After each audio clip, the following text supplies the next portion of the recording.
Subscribe কৰিব অসম জবত আৰু বেল আইকনটো press কৰি দিব নতুন ৰিলেটেড জব ভিডিঅ' আপডেট পাই থাকিব। Hello' friends, welcome to Assam job. আজি আকৌ এটা গুৰুত্বপূৰ্ণ ভিডিঅ' লৈ আহিছোঁ। ভিডিঅ'টো স্কিপ নকৰিব, অলপ ভিডিঅ'টো ভালদৰে চাব। আজিৰ ভিডিঅ'টো হৈছে SSC MTS Recruitment 2023 হাবিলদাৰ আৰু MTSত ইয়াতে পোষ্ট আছে 10,880 আৰু হাবিলদাৰৰ আছে 529টা পোষ্ট। এই ভিডিঅ'টো এইটোৱে মই বনাব বিচাৰিছোঁ যে SSC যিসকলে এপ্লাই কৰিব বিচাৰিছে, SSC এপ্লাই কৰিব পাৰে আপোনালোকে।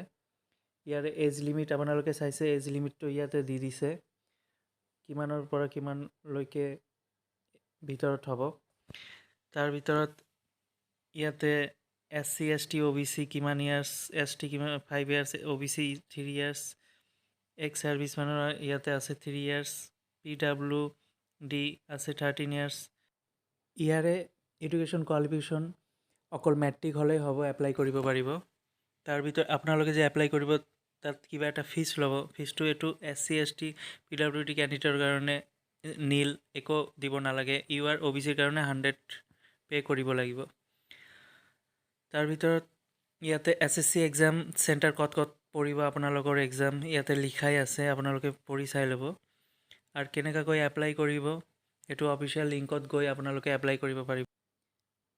আপোনালোকে MTS যিটো এপ্লাই কৰিব SSCৰ MTSত এইটো এপ্ৰিল মাহত হ'ব। ইয়াতে তলত লিখাই আছে, আপোনালোকে চাব পাৰিছে, তলত লিখাই আছে date of MTS exam April মাহত হ'ব এই এক্সামটো। এতিয়ালৈকে ডেট দিয়া নাই, যদিও আপোনালোকে এইটো পাই যাব ডেটটো। মই আকৌ এটা ভিডিঅ' লৈ আহিম যেতিয়া ডেট দিব।